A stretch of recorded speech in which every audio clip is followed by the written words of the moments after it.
Hello बच्चों, welcome to बायोविस्टा। मेरा नाम है आकांक्षा सेंगर और मैं एक बायोलॉजी एजुकेटर हूँ।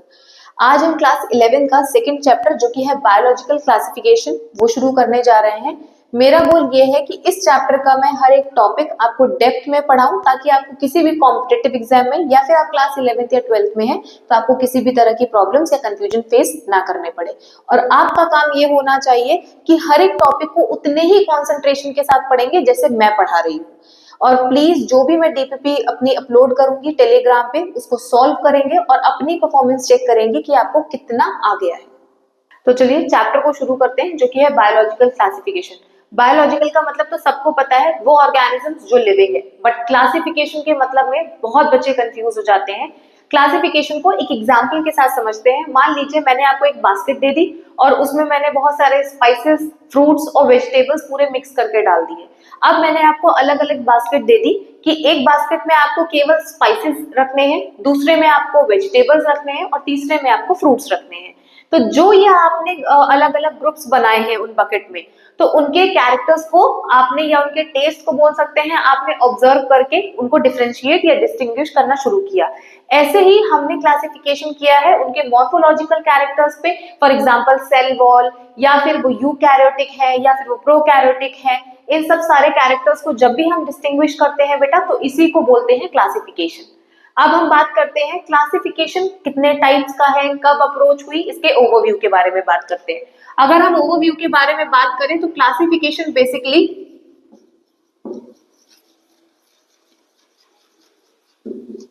दो अप्रोचेस में गया था।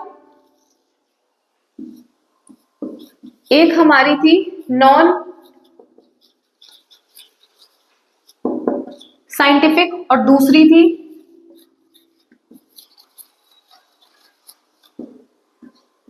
Scientific approach. हमारे पास दो अप्रोचेस थी। पहली आई जो कि नॉन साइंटिफिक थी, यानी हमने इसमें कोई भी साइंस का लॉजिक यूज नहीं किया था। हमारे पास हमेशा से सिविलाइजेशन के टाइम पे देखा जा रहा है, हम हमेशा से सेल्फिश रहे हैं ह्यूमन बींग्स। तो हमने तीन चीजों में जो कि होती है रोटी, कपड़ा, मकान, उसके बेसिस पे हमने सिविलाइजेशन में देखा था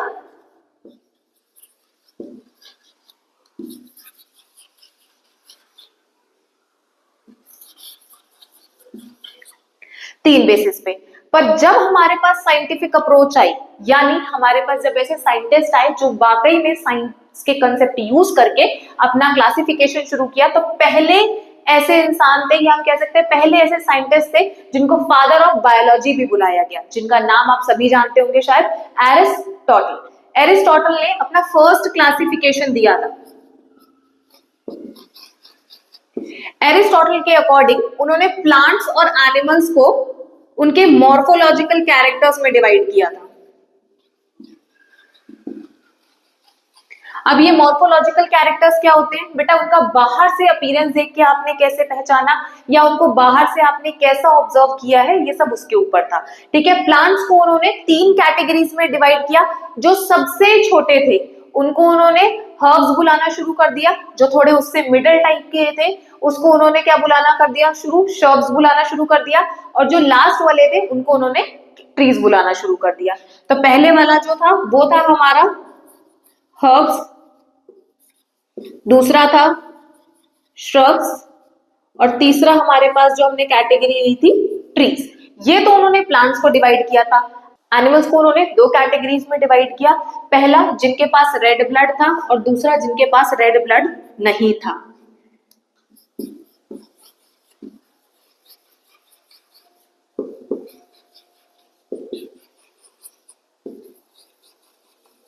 यानी हम कंसीडर कर सकते हैं जैसे हमारे अंदर जो लाल खून है वो रेड ब्लड कंसीडर उन्होंने किया था, और जैसे कॉकरोच हो गए, लिजर्ड्स हो गई बेटा, इनको इन्होंने नॉन रेड ब्लड में कंसीडर किया था। जो ऑर्गेनिजम्स रेड ब्लड वाले उनको दिखे उन्होंने उनको बुला दिया इनेमा। इनेमा उनके लिए टर्म यूज किया था जिनके पास रेड ब्लड था, और जिनके पास रेड ब्लड नहीं था उनके अकॉर्डिंग उन्होंने उसको कंसीडर कर दिया था एनीमा में। ठीक है, दोबारा से सुनिए, उन्होंने एनिमल्स को दो पार्ट्स में कैटेगराइज किया था। पहला जिसके पास रेड ब्लड था, रेड ब्लड वाले जैसे हम हो गए, तो उन्होंने उसको कंसीडर किया इनेमा में, और जिनके पास रेड ब्लड नहीं था उसको उन्होंने कंसीडर किया था अनीमा में। फॉर एग्जाम्पल अगर उनके अकॉर्डिंग हम बात करें तो जैसे लिजर्ड हो गई या फिर कॉकरोच हो गए। अब हम बात करेंगे उन साइंटिस्ट के बारे में जिन्होंने प्रॉपर साइंटिफिक अप्रोच को यूज करके क्लासिफिकेशन किया था। पहला जो हमारे पास आता है, पहले हम एक फ्लो चार्ट बना लेते हैं जिसमें हम बात करेंगे क्लासिफिकेशन की। अब हम बात करते हैं कि साइंटिफिक अप्रोचेस को यूज करके जो क्लासिफिकेशन दिए गए थे। पहला क्लासिफिकेशन था टू किंगडम, और ये देने वाले हमें कौन थे? Carolus Linnaeus. तो इन्होंने हमें कौन कौन से किंगडम दे दिए थे? Plantae and animalia. नेक्स्ट हमारे पास जो था वो था थ्री किंगडम, और इनको देने वाले थे अर्नेस्ट हेकल। तो इन्होंने हमारे में क्या क्या ऐड कर दिया था? ऑलरेडी हमारे पास जो था वो प्लांटे था जो कि हमारे लीनियास दे चुके थे। नेक्स्ट हमारे पास ऑलरेडी एनिमेलिया भी था जो हमारे लीनियास ने दिया था। तो इन्होंने ऐड करा बेटा प्रोटिस्टा। सो बेसिकली इसमें नेक्स्ट जो फोर किंगडम क्लासिफिकेशन देने वाले थे उनका नाम था कोपलैंड। तो कोपलैंड ने कौन कौन सा ऐड किया था? फर्स्ट ऑलरेडी हमारे पास जैसा हम जानते हैं प्लांटे तो था ही, एनिमेलिया भी था, और अभी हमने डिस्कस किया कि हमें प्रोटेस्टा भी मिल चुका था जो कि दिया था अर्नेस्ट हेकल ने। और अब जो लास्ट में मिला हमें जो कि दिया फोर किंगडम क्लासिफिकेशन में कोपलैंड ने, वो था हमारा मोनेरा। अब हम बात करते हैं फाइव किंगडम क्लासिफिकेशन की।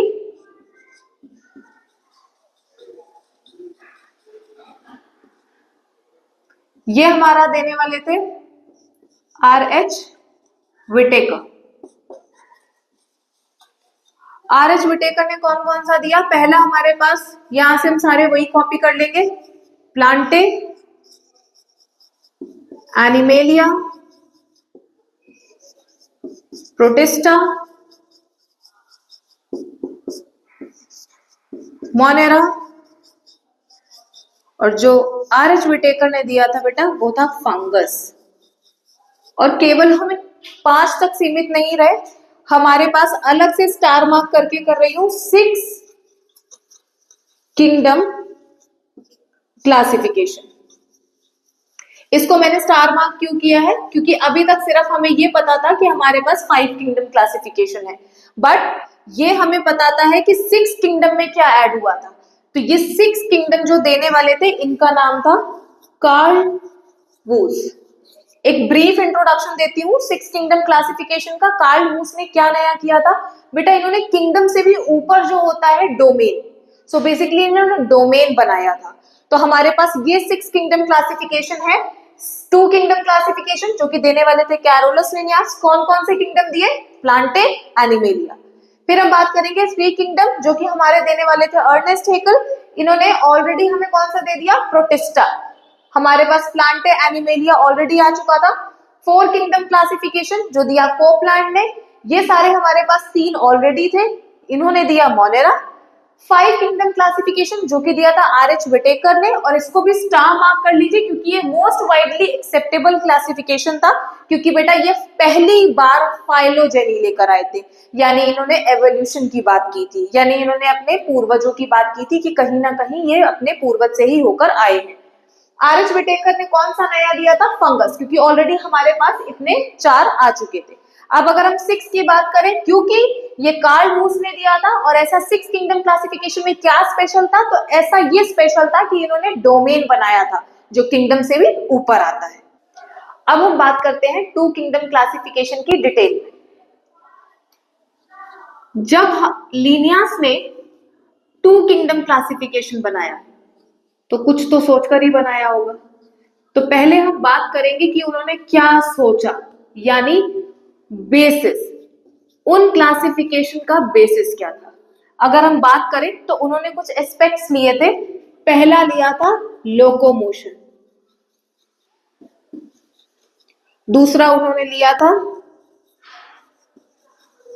response towards stimulus। तीसरा उन्होंने लिया फोटोसिंथेसिस, और लास्ट लिया था सेल वॉल। तो ये चार एस्पेक्ट उन्होंने ध्यान में रख के ये क्लासिफिकेशन किया था। सो बेसिकली, और हमारे पास थे कौन कौन से, एनिमेलिया और प्लांटे। अब उन्होंने क्या सोचा कि भाई जिनके पास ये चीज होगी मैं उसको उसके अकॉर्डिंग एनिमल या प्लांट में डाल दूंगा। पहला लोकोमोशन, लोकोमोशन एनिमल कर लेते थे तो भाई इनको डाल दिया एनिमेलिया में, और प्लांट नहीं कर पाते थे इसलिए कुछ ऑर्गेनिजम्स को प्लांटे में डाल दिया। Next, response towards stimulus. अब भाई एनिमल है तो उसका रिस्पॉन्स भी तो फास्ट होगा, और अगर प्लांटे है तो उसका रिस्पॉन्स स्लो होगा। नेक्स्ट उन्होंने बात की थी फोटोसिंथेसिस। उन्होंने कहा जो ऑर्गेनिज्म फोटोसिंथेसिस कर रहे हैं उनको मैं प्लांटे में डाल दूंगा, और जो ऑर्गेनिज्म नहीं कर पा रहे हैं उनको मैं एनिमेलिया में डाल दूंगा। नेक्स्ट उन्होंने बात की थी सेल वॉल। जिनके पास सेल वॉल है वो प्लांट के साथ जाएंगे, और जिनके पास सेल वॉल नहीं है वो एनिमेलिया के पास जाएंगे। चलिए अब हम बात करते हैं कि लिनियास के क्लासिफिकेशन के अकॉर्डिंग उन्होंने कौन से ऑर्गेनिज्म को कौन से किंगडम में प्लेस किया था। किंगडम तो हम जानते ही हैं, पहला प्लांटे, और जो हमें दूसरा मिला था वो है एनिमेलिया। अब अगर प्लांटे में बात करें तो पहले उन्होंने डाल दिया बैक्टीरिया को, फिर उन्होंने डाला साइनोबैक्टीरिया, फिर आगे उन्होंने डाल दिया डायनोफ्लैजिलेट्स,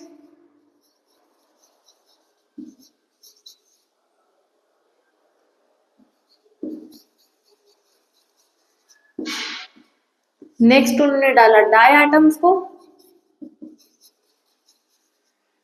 फिर उन्होंने डाला यूक्लिना को, next algae, fungi, bryophytes, next pteridophytes,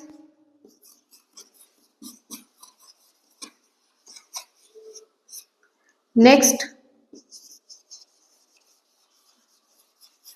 gymnosperm and angiosperm. अब जितने भी ये ऑर्गेनिज्म थे उनके अकॉर्डिंग जिसके पास सेल वॉल थी वो उन्होंने प्लांटे में डाल दिए। बैक्टीरिया जो कि हमारा था unicellular but prokaryotic, cyanobacteria same as bacteria unicellular prokaryotic, dinoflagellates unicellular but eukaryotic, diatoms unicellular but eukaryotic, euglena unicellular eukaryotic, algae ये यूनि भी हो सकती है मल्टी भी हो सकती है बट यूकैरियोटिक थी। फंजाई सेम यूनि भी होगी मल्टी भी हो सकती है या और यूकैरियोटिक। ब्रायोफाइट्स मल्टी होंगे यानी multi cellular eukaryotic. Pteridophyte multi cellular eukaryotic. Gymnosperm multi cellular eukaryotic and angiosperm multi cellular eukaryotic. तो ये तो बात कर ली हमने उन ऑर्गेनिजम्स की जिसको लिनियास ने प्लांटे में प्लेस किया था। अब हम बात करेंगे उन ऑर्गेनिजम्स की जिसको इन्होंने प्लेस किया है एनिमेलिया में। पहला ऑर्गेनिज्म हमारा था अमीबा, नेक्स्ट था पैरामीशियम, इनवर्टिब्रेट्स,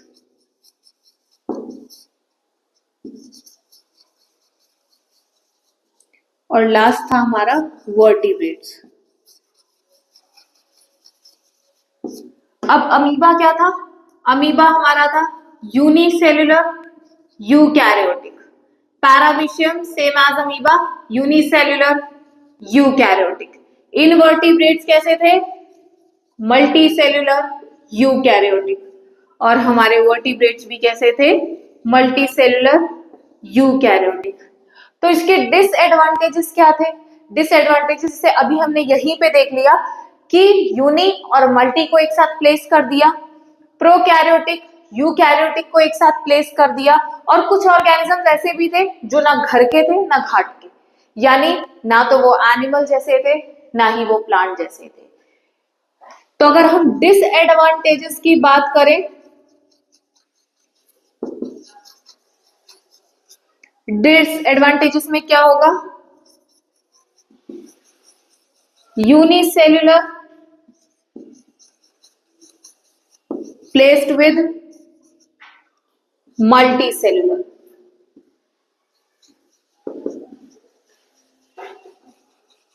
नेक्स्ट, प्रोकैरियोटिक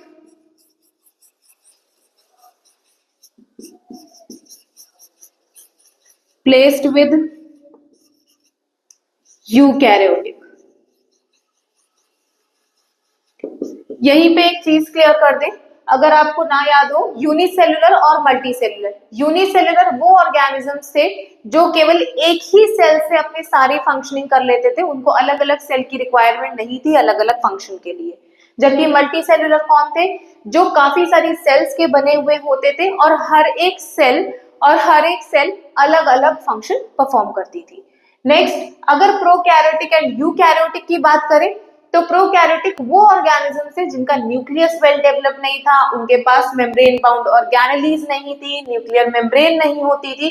और यूकैरियोटिक जस्ट उसका ऑपोजिट था, जिनके पास वेल डेवलप्ड न्यूक्लियस था, न्यूक्लियर मेम्ब्रेन थी, और वो ऑर्गेनिजम्स के पास मेम्ब्रेन बाउंड ऑर्गेनेलीज भी होती हैं।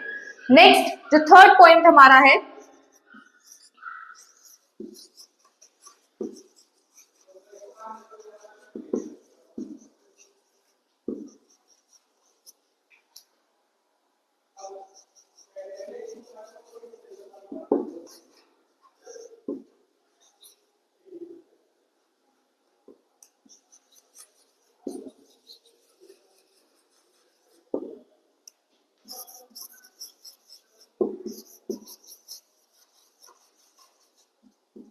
और वो जो हमने बात की थी कि कुछ ऑर्गेनिज्म से जो घर के भी नहीं थे और घाट के भी नहीं थे, वो इस थर्ड वाली बात को फॉलो करते थे कि some organisms were confusing regarding their position, यानी उनको जिस पोजीशन में रखा गया था, जिस किंगडम में रखा गया था, वो कुछ कंट्रोवर्शियल टॉपिक थे।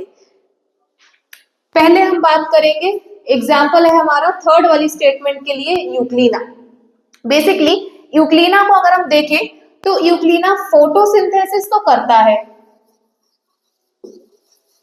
जो हमारा कौन सा कैरेक्टर है? Plant character. तो यहां से हमें लगा कि भाई वो प्लांट हो सकता है, बट उसका हमने सेकंड कैरेक्टर देखा तो भाई उसके पास सेल वॉल नहीं थी। तो ये कौन सा कैरेक्टर था? एनिमल वाला कैरेक्टर था। नेक्स्ट हम बात करेंगे कि भाई उसके पास फ्लैजुला भी था।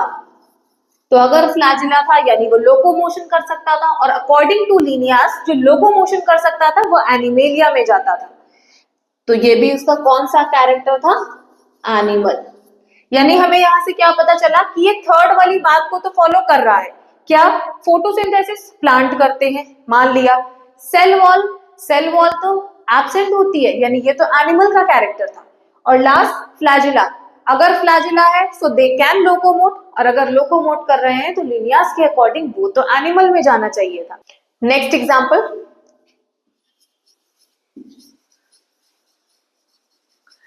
क्लेमाइडोमोनास। इसके हमारे पास दो कैरेक्टर सामने आए। इसके पास फ्लैजुला था, तो फ्लैजुला एनिमल का कैरेक्टर था, और इट कैन ऑल्सो फोटोसिंथेसाइज, यानी ये फोटोसिंथेसिस कर सकता था। तो अगर ये फोटोसिंथेसिस कर रहा है तो ये तो प्लांट लाइक कैरेक्टर शो कर रहा है, यानी इसमें दोनों ही कैरेक्टर आ गए, एनिमल के भी आ गए और प्लांट का भी आ गया। नेक्स्ट, थर्ड हम बात करेंगे स्लाइम मोल्ड के बारे में। अब स्लाइम मोल्ड में हमारे पास तीन कैरेक्टर्स आए। एक सेल वॉल। अब सेल वॉल तो इसके पास थी नहीं, तो यानी इसका ये कौन सा कैरेक्टर आया, एनिमल कैरेक्टर। नेक्स्ट इसका अपीयरेंस, इसका अपीयरेंस कैसा था, इसका अपीयरेंस था बेटा प्लांट लाइक, और इसके अपीयरेंस की वजह से इसने प्लांट जैसे कैरेक्टर दिखाए। नेक्स्ट जो इसका लास्ट वाला है, इसका मोड ऑफ न्यूट्रिशन कैसा था, तो इसका मोड ऑफ न्यूट्रिशन हेटेरोट्रॉफिक था, यानी ये फोटोसिंथेसिस नहीं कर सकता था, ये अपने न्यूट्रिशन के लिए डिपेंड था। सो बेसिकली हेटेरोट्रॉफिक जो मोड ऑफ न्यूट्रिशन है उसकी वजह से इसके कैरेक्टर्स एनिमेलिया जैसे दिखे, यानी एनिमल की तरह दिखे। सो बेसिकली ये एग्जांपल्स वो थे जो पूरी तरीके से लिनियास इनके साथ हौच पौच करके चले गए। इन्होंने पूरे ऑर्गेनिजम्स के साथ रायता फैला दिया और ऑर्गेनिज्म भी खुद कंफ्यूज थे कि ये मेरे साथ करके क्या गए। अब जो रायता लिनियास फैलाकर गए थे, अब उस रायते को देखते हैं समेटने कौन आया। तो उसको समेटने आए हमारे एक साइंटिस्ट जिनका नाम था आर.एच. विटेकर। जैसा कि हमने पहले डिस्कस किया है, उन्होंने 5 किंगडम क्लासिफिकेशन दिया था। सो बेसिकली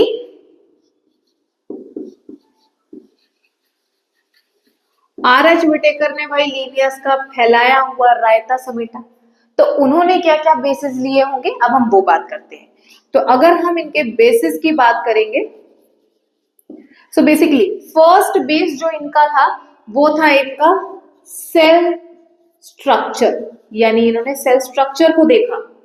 सेल स्ट्रक्चर में क्या देखा कि भाई या तो ऑर्गेनिज्म प्रोकैरियोटिक होगा या फिर ऑर्गेनिज्म यूकैरियोटिक होगा। नेक्स्ट पे मैंने बात की जो कि था सेल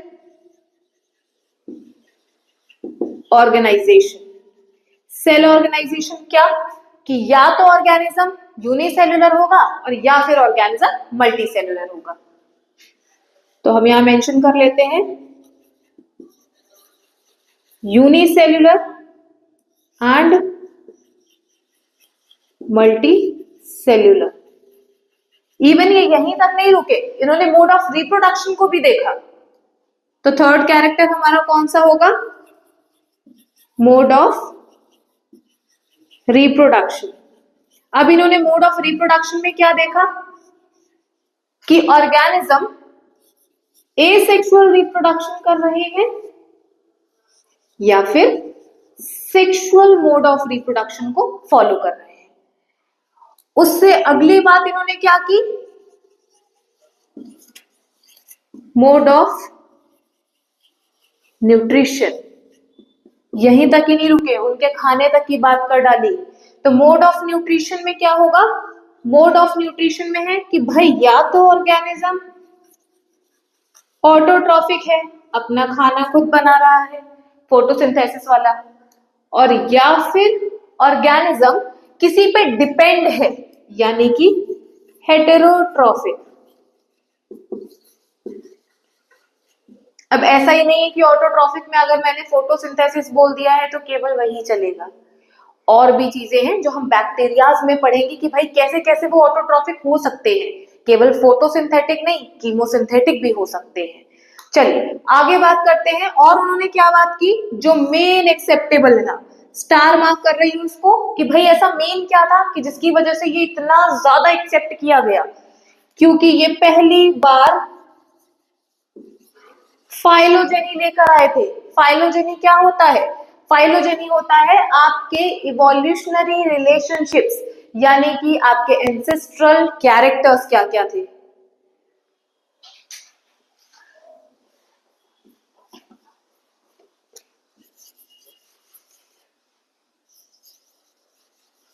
फाइलोजेनी, फाइलोजेनी कैरेक्टर्स मैं बता चुकी हूं, और फाइलोजेनी यानी कि एंसेस्ट्रल कैरेक्टर्स। और ये एंसेस्ट्रल कैरेक्टर्स कहां से आए हैं, ये एंसेस्ट्रल कैरेक्टर्स शो कर रहे थे इवोल्यूशनरी रिलेशनशिप्स को।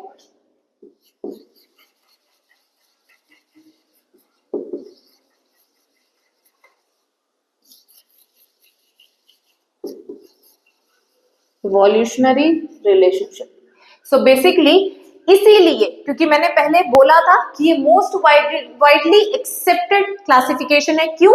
क्योंकि पहली बार आर.एच. विटेकर ही ऐसे साइंटिस्ट थे जो फाइलोजेनी लेकर आए थे, यानी उन्होंने पूरी स्टडी की थी इवोल्यूशन रिलेशनशिप्स पे, इवोल्यूशनरी रिलेशनशिप्स पे, यानी उनके एंसेस्टर्स के बारे में उन्होंने पूरी स्टडी की और तब जाके उन्होंने 5 किंगडम क्लासिफिकेशन दिया था। तो अब हम समअप करते हैं कि आज हमने पूरा क्या किया है। सो बेसिकली हमने इस चैप्टर का ओवरव्यू डिस्कस किया है, हमने सारे किंगडम क्लासिफिकेशन एक ओवरव्यू में देख लिए हैं अलोंग विद देयर साइंटिस्ट। उसके बाद हमने बात कर ली है 2 किंगडम क्लासिफिकेशन की, क्या क्या बेसिस रहे होंगे हमारे। फिर हमने 5 किंगडम क्लासिफिकेशन के बेसिस किए। अभी हमारी एक टेबल रह गई है जो कि हमारी एनसीईआरटी में गिवन है और वो मैं नेक्स्ट लेक्चर में बताऊंगी। नेक्स्ट, अगर आपको एक्सप्लेनेशन समझ में आया हो सो प्लीज चैनल को सब्सक्राइब करें एंड वीडियो को लाइक करना ना भूलें। एंड वन मोर थिंग, आज की लेक्चर की मैं डीपीपी टेलीग्राम पे अपलोड करूंगी, तो उसको सॉल्व करके आपको ये चेक करना है, आपको अपनी परफॉर्मेंस चेक करनी है कि आप उससे कितना सीखे। Stay tuned.